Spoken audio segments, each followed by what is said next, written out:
So we're chilling out in the lunchroom, and you're probably wondering why we're here. Why are we here? Well, if you don't have a vaccine and you've got some type of nasty thing, then it's easily spread in the lunchroom because there are a lot of people in the lunchroom, and everyone's putting their fingers in their mouth, eating a sandwich and pizza and stuff. There's sandwich. But you know why we're up here? Why are we up here? Because this is where you grab your fork, your knife, your spoon. And I have an interesting historical story about vaccines. Oh, here we go. All right.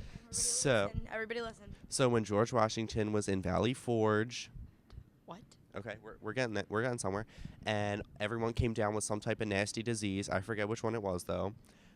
He took a knife, and I think it was like chicken pox or something like that. I don't know what it was, but whatever it was, like you got these like nasty boils all over your skin, and then like they like leaked nasty fluid and stuff, and it was like infected. So George Washington would take like a razor and he would cut all of his soldiers, like he would give them like a cut, and then he'd like take some of the like nasty fluid that came out of the infected people and he'd put it like on the cut of the people that were healthy, and it was like the first kind of type. I don't know if it was the first one, but it was like vaccines. Wow. So that he was like giving them the thing when they were healthy so that their body could like figure out what it was and like fight it, so that if they actually got it, then their body could fight it, and so he wouldn't lose any more soldiers. Good job. Interesting. So that is why we're standing at the utensil thing, because there are knives there, and that's what George Washington used to do like some of the first vaccines. Ben, you're so smart. Thank you. Okay, enough of your stories.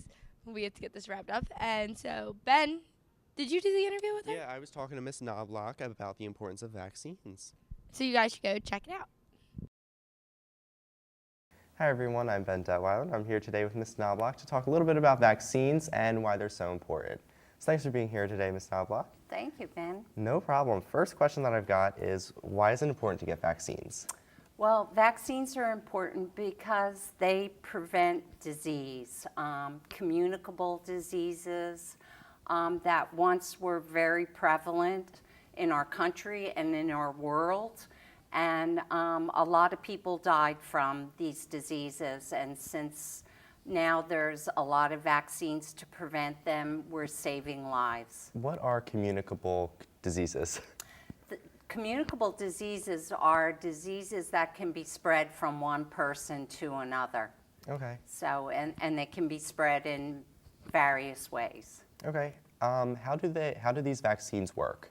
Okay, what the vaccine does is when it's administered to you, it depends on what the vaccine is. Some are live virus vaccines and some are not live. And so they set up an immunity system in your body so that if you would ever be exposed to that disease, you have immunity against it. Your body can fight against getting that disease. Okay. What vaccines are important for us to get? Well, there's a wide variety. There's diphtheria, tetanus, and pertussis, which is known as DTP. That's a very common one. Polio vaccine, measles, mumps, rubella, chicken pox, hepatitis B, Haemophilus influenza, and then there are also the meningococcal, which is for meningitis, and also the HPV vaccine. Are there some vaccines that guys should get or girls should get? Or vice No, versa? they're universal. Everybody, for male and female, gets the same vaccines. Okay. What vaccines are required by law to enroll in school? Well, we need the DTP series. There's a series of 4 to 5 shots, and with a booster at 6th grade. And then there's polio, 2 measles, mumps, rubella, 2 chickenpox shots, your hepatitis B series, and the meningitis shot in 6th grade. those are the requirements. Okay. What ways are vaccines administered through? Vaccines can either be administered orally, through an injection through the muscle or the subcutaneous skin tissue. And really, that's about it for right now. Also, there's a lot of research going on about putting the vaccine into food, and so then you would just eat that food and get your vaccine. Is there a specific way that the vaccine's administered that you prefer? Well, it depends. Most of them are required. You have to give it this way. It doesn't come in either or. So I would say probably 95% of them are now injectable. Okay. What advice do you have for someone who might be afraid of needles? Well, don't look. But I know people have fear about vaccines. There's a lot of information pro and against vaccine out there and on the website. So I would just encourage people to talk to their physician and also to do a little research about the vaccines, but do it on reputable sites. Okay. Are there any other vaccines that might not be required but people should still get? Yes, the hepatitis A is a vaccine that's not required by law, but most people are getting that vaccine right now. Why are people afraid of vaccines, do you think? Well, there's been a lot of controversy, especially with the measles, mumps, rubella vaccine, that it may cause autism.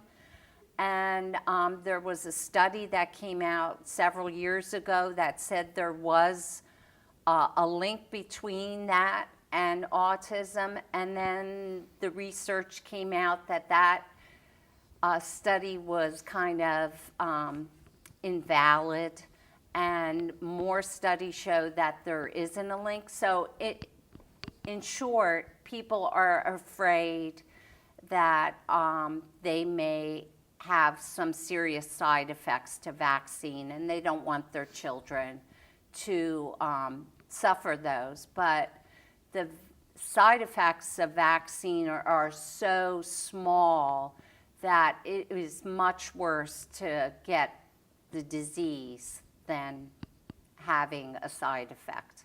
Okay. And seasonally, flu comes around every year. It's quite common, I guess you could say. Even with diseases such as polio, why is it important to get a vaccine even if you don't really hear of people getting polio every day? Well, that's why, because people have been immunized, so the incidence of the disease is very, very low. And that's one of the great things about vaccines, that when you do immunize people, the disease either goes away or the incidence is very small. And going back to the measles, recently we've had outbreaks of measles, and it's correlated back to people not getting their children immunized because they were afraid that they would develop autism. Okay. Are these vaccines usually covered by insurance? Most insurances, yes. Okay. Is there anything else that you'd like to add? No, just, the best place to get vaccines is at your family physician. If you don't have a physician, our local health department provides vaccines to children who are uninsured.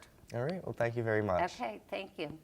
I'm Ben Detwan. I just talked with Mrs. Knobloch, who's the nurse here at the high school. We were talking about vaccines. Now back to the Eagle's Eye.